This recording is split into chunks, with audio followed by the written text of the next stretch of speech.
Hello and welcome to this special edition of Contact Center Showcase called Show Me the Money. Our webinar discussion today, Monday 31st of August, is sponsored by Colby Speech Analytics. Now there was a slight problem recording the webinar this morning, and so only a portion of it has been recorded. So I'm just going to narrate the first introductions here, and then you'll pick up with the recording.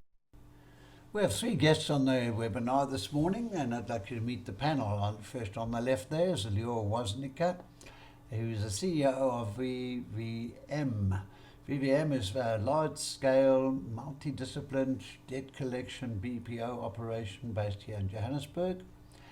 Second is Dion Skeepers, is a well-known call center technology specialist, a subject matter expert, and currently operating as an independent contact center technology consultant. And then Hilario Fiandeiro, also a consultant specializing in financial modeling for contact centers and contact center optimization. So three very wise and very experienced gentlemen on the panel today. In the opening section of the webinar this morning, we ran through some of the initial findings from the CX Technology Trends 2020 survey that has been out in the field for around about 3 weeks now and closes tonight, 31st of August. So these are a couple of very high-level heads-ups out of the survey. The documents will be analyzed by Knowledge Executive, who will be writing up the preliminary reports, and those will be made available to all respondents towards the middle to the end of September. As you will note from the slide up on the screen now, answer to question 8 on the survey, bearing in mind there's 58 respondents so far, fairly obvious. The cost factor of call center or contact center technologies was seen to be the most important decision-making criteria when it comes to new contact center technologies. As you can see there, 63% of the respondents. The other piece you can't see there in this particular graph, but you'll read it in the report, is 27 respondents, or 46%, agreed that the flexibility of a call center platform was really important. There you see it at 46%. So some other very interesting criteria, which you'll read in the report, which follows in the end of September. There was anything nice that came out of COVID, but one of the benefits that came out of COVID is that we had to engage with the public differently. It really forced us to take, functionalities, features that we didn't really think about. I mean, it was there. I mean, it didn't cost us extra. It was in our platform, but, being thrown into this deep end, we said, oh, well, it's there. We didn't have to go and develop it. We just literally toggled the switch. I'm not saying we toggled the switch and it worked 100% because we didn't always understand it. But if you've got the support of an expert and a company that understands it, we're not sitting there with development teams over these difficult times, spending untold fortunes of money trying to get a WhatsApp to work when, in fact, it's there. So I think as a company, we've aligned ourselves more to what the public want, what businesses want, our clients want, and less to trying to build new, weird and wonderful systems, which really, it's very, very hard to be the company with that competitive advantage. We look for our competitive advantage in our performance and service, and I think that we've done very well as VVM. Excellent, thank you. Hilario, you've been recently looking at technologies in various contact centers and the financial aspect of moving into omnichannel. What are your observations or views at this time? Well, so one of the basically when I talk about sort of investing in technology and specifically in omni-channel technology, it is sort of an investment. So one of the things I always tell my clients is that we need to understand the difference between price and value. And I mean, I know this is a quote that's often sort of said, and it's attributed to Warren Buffett, but he knows one or two things about investing. And so he says, price is what you pay, value is what you get. So in terms of understanding or deploying sort of omni-channel contact centers, I'm very, I advise my clients to be very specific or understand exactly what price is, what does it mean, what are you actually paying for, and then B, what value are you getting for what you're paying for. So, to me, it's absolutely vital. And for example, the easier one to get is the price aspect. So understanding the price component is, but even that has got a few little hurdles that we need to make sure that we understand. So, for example, how does the price flex in terms of growth up and down? And if my operations flex up and down, what does that mean to the price? Is it per agent? For example, if I look at price again, am I paying for functionality that maybe I'm not using, or does that the ability to be able to use new functionality up and running quite quickly, does it overweigh the price that I'm paying? So to me, the element of price has got to be very well understood. And then obviously the element of value. So understanding what are your value sources. So for example, is it a financial value source? How is this technology going to do more for me for less? How can I do more with less? Maybe the goal is a bigger goal in terms of how can I improve my customer lifetime value, reduce customer churn. How does this technology enable that? Another aspect is around, does this technology actually work? Is there quality to this? And then there's kind of an effortless value. Now, how quickly is it to deploy this technology? How many headaches was it in deploying? So all of these kind of aspects need to sort of be understood very well in order to determine the kind of return on investment from a particular technology that you're investing in. Interesting. Lior, you mentioned earlier in our discussion this morning that your platform, all the functionality was there. You switched on, switched off. Were there cost ramifications for that, adding on these various components as we enter into this wonderful world of omni-channel? What were the cost implications on your organization? So, I was just listening to Hilario when he was talking about the difference between value and investment, and funnily enough, I mean it's a value proposition. And yeah, to answer your question, Rod, that's what I like about the technology of today versus when we acquired our first fancy American dialer, where you never really knew where you stood because you would buy kit, then you needed to spend more to bring functionality. It affected your maintenance fees. I do love what we have at VVM today, where it's software as a service, and really I can pick and choose what I want. I know where I stand. So the ability to cost things is easier. I have the ability to choose what I want, what I don't want. And I think that has also made a lot of our, call it, our ability to be dynamic and to progress a lot easier, because not every time we want to do something and take advantage of a positive trend in the market, it doesn't become this huge financial consideration. In fact, in our world, we had tons of functionality, but we phased things in over time. We got a handle on it. So I think it's very important for companies to be able to measure, and it's not just measuring what it costs you every single month. It's what are we getting out of it. I think our first journey into, let's call it, being on a new platform and having all this functionality was actually, believe it or not, how we were going to deal with our inbound call center. I mean, I remember looking at the vendor quotation and saying, okay, I don't really care. I'm not investing. I'm To me, it's an operating cost. And I remember we had at one point nearly 60 people on inbound. You know, a year later, we have 0 because we're running a true blended environment.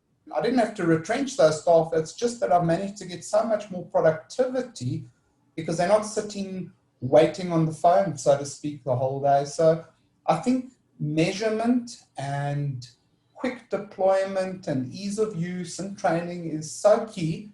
We shouldn't really be having as a business in these times discussion around, you know, how long would it take me to actually deploy? How much is it going to be? I think you expect to have that value. I think, you know, ticking boxes and having choice. I think we all like as consumers to have choice. Choice is very, very key to this. And in VBM, we were spoiled for choice, which, as I said earlier on, over this time was probably one of the most wonderful blessings we could have actually got. That's the blessing of choice, because many companies, and I know I've had a lot of colleagues, competitors, colleagues, friends, whatever you want to call them, reaching out to me, and I'm just saying, but do me a favor, do this or do that, or bring some people here, take some people there, deploy that. And they're saying, well, you know, we're running on an integrated system. It's linked to our debt collection software. We can't do this, or the data costs are very high, or you know what, our emails run in that way, or that's not cloud-based. So I think those are the things, the insurance policies one should look at for the future, is having choice and ease of use. And that, to me, choice and that ease of use it outweighs the pricing proposition at the best of times. Nice comment there. So I'm going to come in here again for reasons best known to Zoom. I haven't been able to activate the chat line, but please use the Q&A. That seems to be working. I've had a few messages come through. I still don't have any questions, but feel free to pose some questions to the panel, please, and I'll just relay it to the panelists. Hilario, you're the financial analyst in the family here. What is the impact of currency fluctuation been on contact center technology, let's say in the last 4 or 5 years? What have you seen from an analyst's point of view, consultant's view? Yeah, look, I mean, obviously a lot of your products are based in sort of US pricing, and obviously if our rand depreciates against the dollar, the euro, your input costs is likely to go up. You know, obviously I think you can maybe buy yourself a bit of time in terms of absorbing some of that cost pressure by entering into some sort of a legal sort of agreement or tying up some sort of security going forward. But there will come a point in time where you are sort of at sort of the kind of mercy of the currency devaluations and ups and downs, and nobody can really call that very, very well. So the idea is that it does kind of impact your input costs. And so something that you thought you were paying, X amount for might actually end up being a lot more. So the idea is that maybe you want to minimize some of that risk by, looking at solutions where, the cost pricing could maybe be in a rand term sort of amount, so it gives you a little bit more sort of comfort that, you know what you're going to be paying for going down the line. But certainly I think that is definitely one of the kind of unknown factors that needs to sort of be inputted into the model to sort of understand where we're going. So yeah, it just adds a level of complexity into the decision making. But I don't think it's like a showstopper as such. It's nothing, but it's just kind of it's another little item that we do need to sort of look into. Okay, thanks for that. Now, Lior, you were waxing lyrical and complimentary about the platform that you've been using now, and particularly during the transition period. Is your solution locally based, or are you subject to this currency fluctuation and the uncertainties associated with that? So it's not a local organization, but they have a very strong presence. The same applies. I know we're not punting names here, but we're on the Smart Solutions platform. Our pricing is in rands. Our pricing has been consistent. We also use another one of your sponsors today is Core BI. Their pricing is in rands, the same principle as Smarts. I can budget. I don't have to deal with what I call uncertainties. Immediately when Hilario was talking, I was thinking of one supplier I have where the argument 2 weeks ago was when we started with you, it was at an 8-to-1 exchange rate. We were already budgeting 18 and it's becoming unsustainable. So yeah, so when I talk about a smart omnichannel platform with all that functionality, I talk about a Core BI, I'm dealing with rand pricing, my revenue's in rand. So, I mean, for those of us that are accountants, I mean, we like to match our revenue with our expenditures. And it's a very important thing. You know, I think to one of the fancy systems I had all those years ago when we were looking at upgrading to some of the, call it the digital channels, the quote first arrives in dollars and it's subject to an exchange rate. And I'm sorry, you know what, that's not, you know, how we operate our business. We're not a dollar-based business. So I think it's very, very important because anything can happen. And the one trend that I've noticed with the internationals is I'm yet to see a quotation be revised downwards because of an improving exchange rate. It seems to only maintain an upward trajectory. And that to me is also, you know, not acceptable. So we as a company, as VVM, we've tended to go with something that's more predictable. When you're in these uncertain times, you look for predictability, and I expect vendors to give me that predictability. So, and they are a good couple, whether they're international or not, they understand what we're going through in South Africa, and I think they have come to the party with that. And I think, you know, as South African businesses, we should support those kind of businesses because that's what we need to do. Excellent. Good inputs there. Thanks. Back to you, Hilario. Dion has just texted again to say his internet connection is still down and he won't be able to join us, unfortunately. Hilario, back to you now. I, in the last 6 months or so, have had a number of inquiries of organizations faced with the realities of COVID and the uncertain future, re-looking at their technologies. They may be sitting with legacy systems and certainly trying to reach this wonderful world of omni-channel. What is your advice to operators out there who are stuck with, let's call it, legacy systems, moving into the future? Where do you see their way to the future? Best advice. Yeah, I would try and, for example, try and as best as possible be clear on what the future will look like. So, I can't get away from trying to, for example, understand, what's my contact center going to look like in 12 months' time? Is it going to be inbound, outbound? Are we going to open the chat channel, or are we going to have, where the volume's going to be going, and therefore, like, how many, for example, chat agents do I need versus inbound agents versus out? So I would say you be very clear, or try and, as far as possible, map out.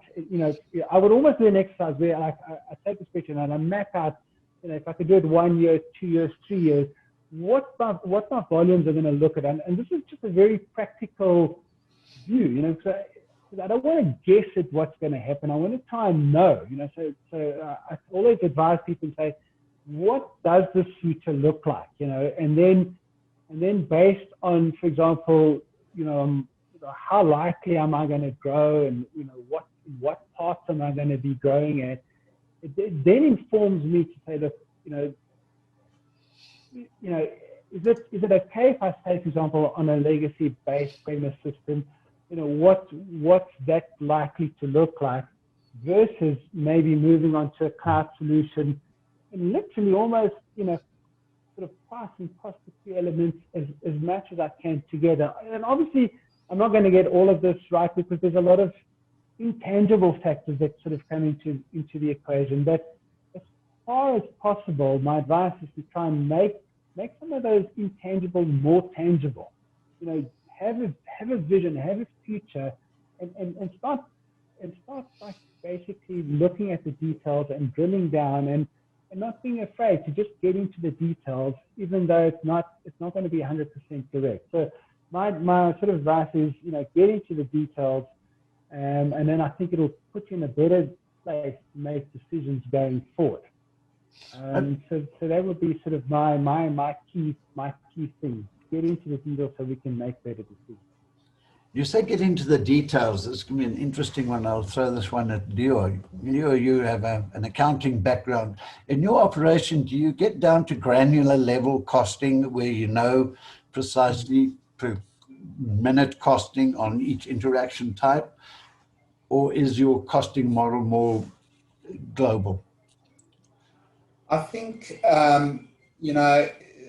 contrary to popular belief, when you're dealing with debt collections and credit management, you really are working in a very low margin environment. So our costing models are actually very granular, and we really do take our data down to really, really detailed micro environments, so to speak. Mm-hmm.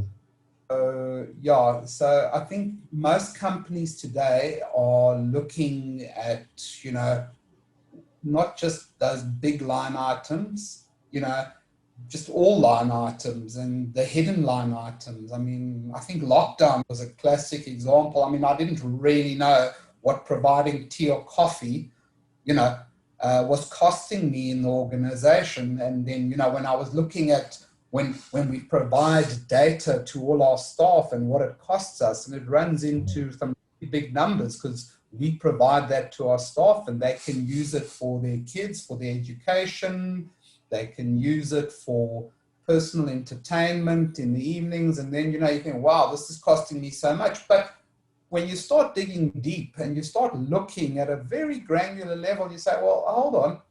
The benefit of not having as much staff attrition, some of the perks that I was offering that maybe weren't really perks. So, I think it's good to open one's mind, and not stick to the traditional, well, what are my call costs? What am I spending on an SMS? So what is a WhatsApp costing me? I think there are a lot of things that one can look at if you have the ability to drill down and you have platforms that support those kind of interrogations. That's very, very key. Not all companies can work with their data. I mean, we have lots of data, but we don't always have data that we can use. And I think one must be very mindful of that when, embarking on journeys in the future, because there's a tremendous amount of value in one's data, but there's a lot to be said about not being able to use your data. So we get into the detail. It's very important. That's encouraging because, going back the last 10, 12 years where I've been running my masterclass seminars, it's become a bit of a joke. It's at the opening sessions, I ask delegates, who in the room can answer the question of cost per minute, operational cost in their call centers?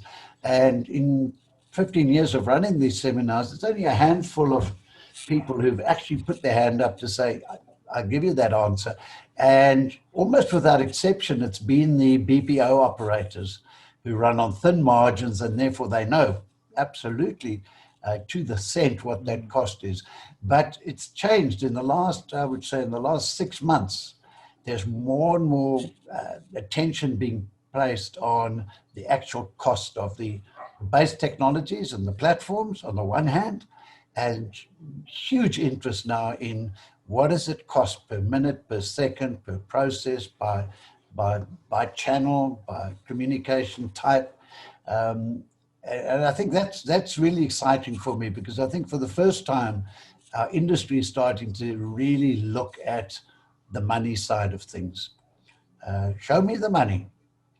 And I think, Rod, there are some changes. I mean, I think maybe at the accounting school that I was at, 2 accountants, 3 opinions. I think we can talk around that, but I think the dynamics have changed because, costing a minute of outbound talk time, it's, in a blended omni-channel environment. And, you heard my experience of moving from inbound into a blended environment. And, previously I had in my business, people working on two-way communications, SMS and WhatsApp and live chat and Facebook Messenger in my organization were generally the more skilled agents. What's actually very interesting is that we assumed you needed a skilled agent, but it's very interesting when we were sitting just having a cup of tea outside the building, every one of the youngsters in our environment, in our call center, were on their smartphones attending to communications. So suddenly we opened it up to most of our staff. So suddenly, it wasn't the domain of that more specialized agent. So I think the rule book is being rewritten every single day as to, what is the true cost of doing business. And I think one needs to stay on top of it and maybe not just fixate on the cost of doing business, but more the value that we can derive and market positioning for the organization. Because, I remember addressing a few weeks ago somebody from ADRA saying, and there's an article that's about to be published on this. It's not so much about, working remotely, but it's about having the ability to work remotely. It's like an insurance policy. I suppose we could all cancel our insurance policies and we'll save money every month. But what is the consequence? What is the impact on our organization if we don't have insurance? Is that something that we are prepared to do? So I don't think everything should only be about the rands and cents. That's the easy calculation. It's a where will we be if we do not have the ability to work with the public? That to me is the more serious consequence of poor financial modeling or restrictive modeling. And I see much of it every day. And too many of my accountant counterparts, they fixate on that's the cost, but there's very little insight as to where would we be if we didn't have them and what kind of a business would we have. And I think, Rod, that's something that, people really need to come to the party on.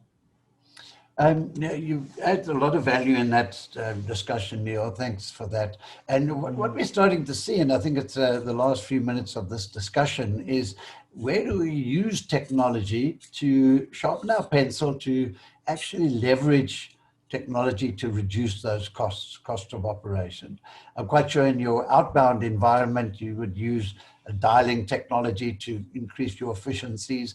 We're seeing, and here's a word from our sponsors, we're seeing massive cost savings coming through from using speech analytics in the contact center, reducing the cost of QA, increasing compliance. And that's just taking one of the elements of our technology platform.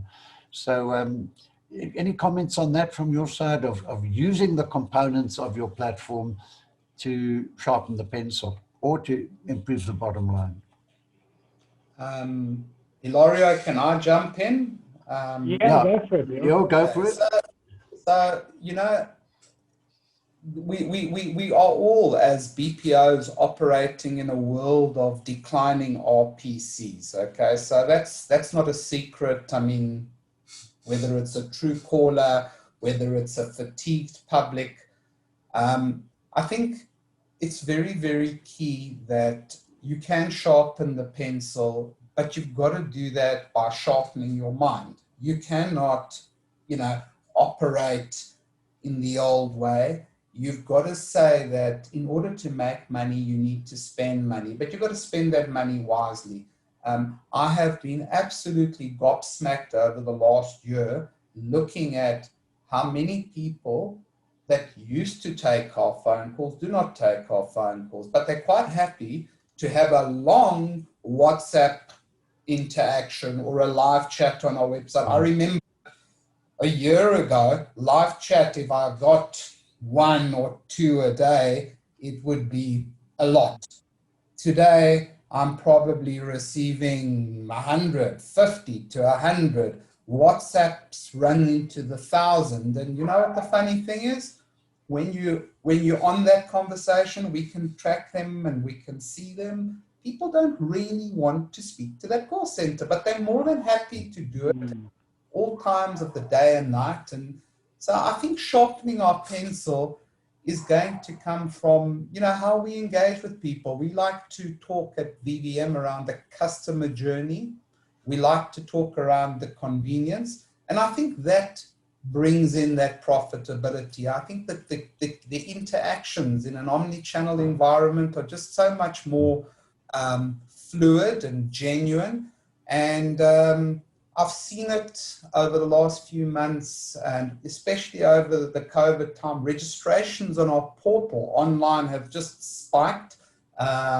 People, you know, we track what they do on our portal, and I must say the average consumer out there is just so tech savvy, and I think we would be foolish just to underestimate what's going on. I always like to quote USSD. When Capitec posts its figures and they talk about how many people use USSD, it's actually amazing. I mean, it just shows you at that end of the market, people are still interacting. They're not even using a banking app. They're just using that mode of communication. And then you look at the banks and the take on of internet banking and smartphone users. That's what people want to do. They want those journeys. And you want to sharpen your pencil? Well, stop throwing money maybe at the conventional and throw a little bit of money into the changing world, into the new world.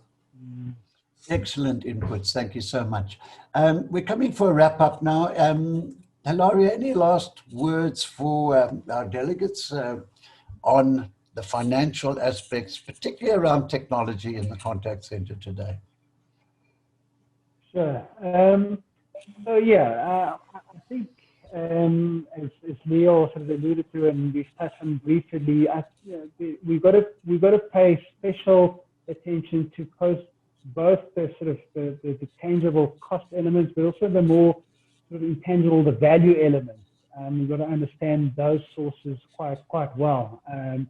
But one of the things that I'm getting quite a lot is that, you know, people will say to me, look, I've proved my ROI, but I'm still not getting the budget to do what I need to do. I'm still not getting the sort of, you know, like people are still not sort of like moving, you know, and sometimes in order to get people to switch or to change, it's not always just an analytical sort of argument. You know, people aren't going to like analyze, think, change. You know, sometimes it's more of a, you know, it's a softer, maybe emotional sort of argument, you know, so maybe, for example, you know, people, you know, are going to, in order for them to change, they've got to see something, they've got to feel it, and then they will change, you know. So the idea is that, you know, in order to sort of adopt new technology or to change or to move, the arguments have got to go beyond maybe an analytical phase. You know, sure, analytical is absolutely key, and we need to make sure that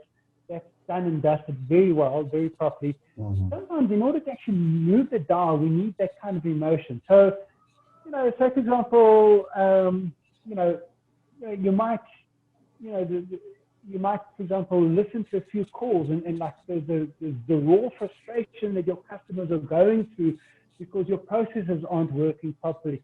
That might be a bigger trigger to engage or to actually change than the spreadsheet that you created or the PowerPoint with all the graphs that shows that ROI. So I think there's kind of a combination of the kind of fact-based logical side, and also we've got to be very mindful of the kind of more feeling and you know, the other driver, that sort of emotional driver that drives change. It will be sort of my ending shot on that. Okay. Lior, any wrap up from your side?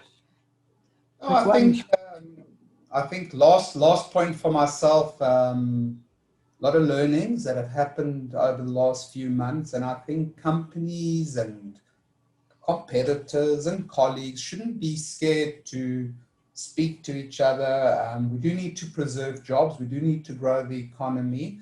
There are a lot of willing vendors out there that are prepared to help. There are a lot of companies that do need help. It doesn't need to cost you a fortune. I think there are a lot of consultants out there that can cut packages to suit budgets.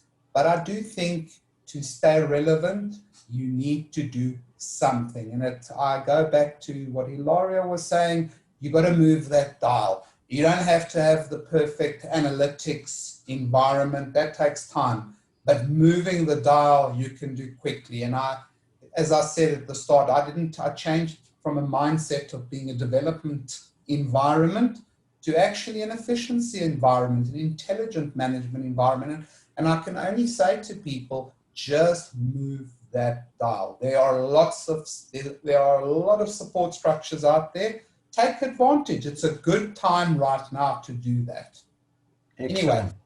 No, nice inputs there. Thank you very much. So as we wrap up, Lior, thank you so much for giving up the time and your energy and your insights, very valuable. Dion unfortunately lost his connection, but I'm sure he'll be back online soon. And Hilario, great stuff and great inputs from you.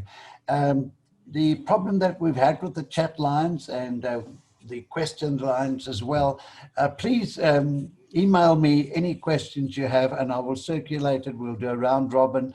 I'm sure the panel guys will be happy to input on that, and I'll output a sort of a little white paper on it going forward. So last but not least, we have 5 more of these discussions in the Show Me the Money series. We'll be talking about how speech analytics reducing costs in the contact center environment. Then we'll be looking at debt collection. We're going to invite Lior back on that one, I think. We'll be then looking at voice biometrics going forward, a very interesting technology coming down the tracks towards us. Data and data analytics is going to be a fascinating session. And then we'll start looking at that elephant in the room, outsourcing the contact center. Does it save money? Does it increase efficiency? So between now and November, we'll certainly be having some fun discussions and debates. And this is where we say thank you very much, first and foremost, to Corby Speech Analytics, who've sponsored this whole series of webinars. And I see the CEO, Francois Duplessis, is tuned in. Francois, thank you very much for your ongoing support.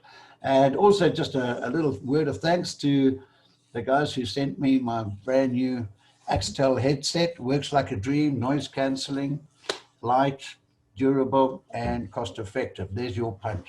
So thank you very much to everybody for logging in and listening to this. We'll circulate the links to the recordings.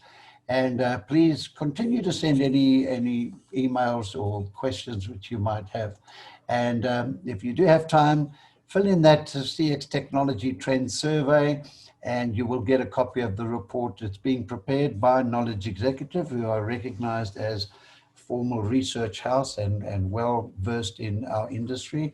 And that should be published in the next week to 10 days. So thank you very much indeed to everybody, and have a wonderful rest of the week, and stay safe and stay well. All the best.